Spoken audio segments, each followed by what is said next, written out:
12টা থানা যে একটা কলা গাছে দাঁড়া যায়, তাও আপনি মনে করেন বিএনপি পাস করবে। ভোটের প্রার্থী পছন্দ করি যোগ্যতা এবং সৎ এবং মানুষের সাথে যে চলাফেরা করতে পারে, যে মানুষের মন জয় করতে পারবে, সেই প্রার্থী হচ্ছে প্রার্থী।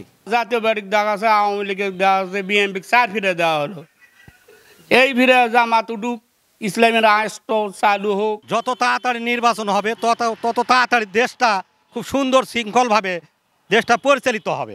এখন যেহেতু একটা সরকার ক্ষণস্থায়ীর জন্য, যার কারণে বাংলার মানুষ তো আমরা খারাপ, যার কারণে আমাদের লোকজন বিভিন্নভাবে চলাফেরা করছে। আগামী ফেব্রুয়ারি মাসেই নির্বাচন হলে দেশটা সম্পূর্ণ হবে এবং ভালোভাবে চলবে। আসন্ন 13তম জাতীয় সংসদ নির্বাচন 2026, জাতীয় সংসদীয় আসন 39, বগুড়া 4 কাহালুর নন্দীগ্রামের ভোটের ভাবনা নিয়ে কাহালুর নন্দীগ্রামের সাধারণ জনগণ এবং রাজনৈতিক নেতাকর্মীদের প্রত্যাশা নিয়ে নিয়মিত ধারাবাহিক প্রতিবেদন ভোটের পেঁচালি নিয়ে আমরা আসছি আপনাদের সামনে। অনুষ্ঠানটি ধারাবাহিকভাবে দেখার জন্য চোখ রাখুন বিজ্ঞাপন টিভির ইউটিউব চ্যানেল এবং ফেসবুক পেজে। আমরা চাই যে যথাসময়ে ভোটটা হোক। আমার এলাকায় বর্তমানে জামাত আর বিএনপি প্রচারণা চালাচ্ছে, যেরকম ধরেন মোটামুটি বিএনপির প্রচারণা একটু ভালো, সেই তুলনায় আমরা যত সম্ভব ভাবতেছি যে বিএনপি হবে। যাই হোক, আমাদের প্রত্যাশা এখন ডক্টর মোশাররফ হোসেন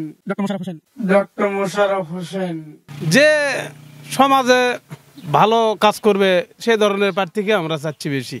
আওয়ামী লীগ দেখেছি, বিএনপি দেখছি, জাতীয় পার্টি দেখছি, এখন জামাতকে দেখতে চাই। ডক্টর মোস্তফা ফয়সাল পারভেজ খুব ভালো মানুষ। তিনি তো কাহালু বা নন্দীগ্রামের ভোটার নন।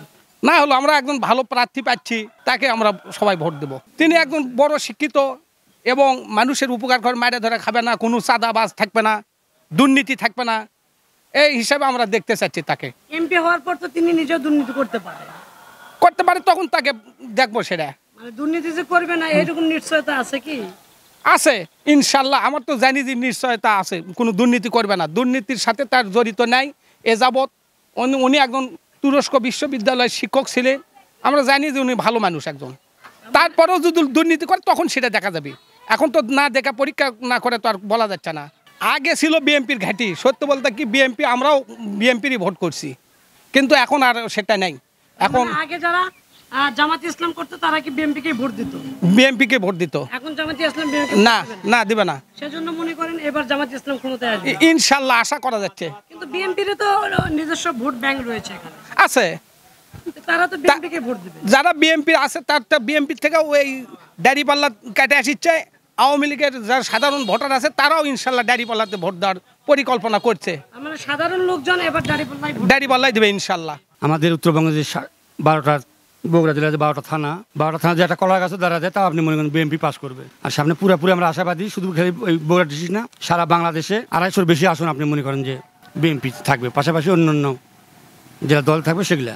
তো সারা বাংলাদেশে যে একটা আলোড়ন দেখা যাচ্ছে বা আমরা যে সিচুয়েশন বুঝতেছি, তাতে ইনশাল্লাহ বিএনপি মনে করেন যে 95% বিএনপি ক্ষমতায় সামনেতে ইনশাল্লাহ। অন্যজনকে দিলে আপনি তেমন একটা মূল্যায়ন হবে না, তবে মোশাররফ ভাই যদি কাট পায় তো মোশাররফ ভাই মনে করেন যে আপনি বিগত দিনে যে ভোট পাইছে তার দ্বিগুণ ভোট পাবে। আমার চাওয়া, জি, আমার বাসা যদিও দুপচাচিয়া, কিন্তু এখানে এলাকা হিসাবে মোশাররফ ভাই দুপচা থানা, 2 থানারই। জি কাহালু থানারও, দুপচাচি থানারও। তবে এবার হিরু ভাই পাইতে পারে না পারে, তবে ওই দুপচা দিকে মিলে আপনি ওই আব্দুল মোমিন তালুকদার খোকা হওয়ার সম্ভাবনা বেশি, কাট পাওয়ার। অর্থাৎ বিএনপি থেকে যেই পাবে সেই হবে। জি, বিএনপি যাই আসুক কলা গাছ দাঁড়ালে আপনি তাই মনে করেন পাস। বিএনপি যাই আসুক কলা গাছ দাঁড়ালে আপনি তাই মনে করেন পাস। বিএনপি যাই আসুক কলা গাছ দাঁড়ালে আপনি তাই মনে করেন পাস। জামাতের প্রচার প্রচারণা কেমন দেখেন আপনি? জামাতের প্রচার প্রচারণা আমাদের দুপচাচিতে তেমন নাই, তবে আসতেছে চলতেছে, সেই হিসাবে আপনি মোটামুটি আর কি হয়তো 20% প্রচারণা হিসাবে। বিএনপির প্রচারণা কে বিএনপি 70%। মানে এখন বিএনপির প্রচারণা কে করতেছে? এখন দুপচাচি আপনি বগুড়া জেলা পর্যায় থেকে নেতৃকর্মী আসতেছে, বা থানা পর্যায়ে জেলা সভাপতি সেক্রেটারি যারা আছে, এরা বিভিন্ন সময় বিভিন্নভাবে আর কি ইয়ে করতেছে। না, দলীয়গতভাবে বিভিন্ন জন প্রচারণা চালাচ্ছেন, সবাই একটা আশা করা আছে নমিনেশন পাওয়ার। আমার একটা জানার মতে আপনি ওই আব্দুল মোমিন তালুকদার খোকায় ইয়া পাওয়ার সম্ভাবনা বেশি, কাট পাওয়ার। জি, যতদিন আর ভাই আছে, মোহিত তালুকদার আছে। জি, মোহিত তালুকদার, জি সাবেক এমপি মোহিত তালুকদার কাট পাওয়ার সম্ভাবনা বেশি। জামাত এখানে শক্তিশালীভাবে প্রচারণা চালাচ্ছে। আমরা দেখতে পাচ্ছি এই মুহূর্তে যে এখনও বিএনপির কোনো কাণ্ডারি দেখা যাচ্ছে না। কাকে দিবে কি হবে এটা বলা যাচ্ছে না, তবে আশাবাদী এখানে জামাতি এগিয়ে থাকবে। ডক্টর মোস্তফা ফয়সাল তিনি তো একজন আন্তর্জাতিক মানের খেলোয়াড়, উনি একজন উচ্চশিক্ষিত এবং তুরস্কে খিরশেরহি বিশ্ববিদ্যালয়ে তিনি একজন অ্যাসিস্ট্যান্ট প্রফেসর। তা ওনার শিক্ষাগত যোগ্যতা অনেক বেশি আমরা জানি, এবং আমরা এখানে একজন শিক্ষিত যোগ্য প্রার্থীকেই আমরা আমাদের কাহালুনন্দী গ্রামের অভিভাবক হিসেবে চাই। আপনি কি মনে করেন এই শিক্ষিত ব্যক্তিকে সাধারণ জনগণ ভোট দিয়ে মূল্যায়ন করবে? জি আশাবাদী। আপনি আশাবাদী? জি আশাবাদী। আমরা বিভিন্ন এলাকাতে যাচ্ছি, দেখতেছি, তবে সেখানে সবসময় দাঁড়িপাল্লা ভারী, মানে কাহালুনন্দী গ্রামে দাঁড়িপাল্লাটাই ভারী আছে।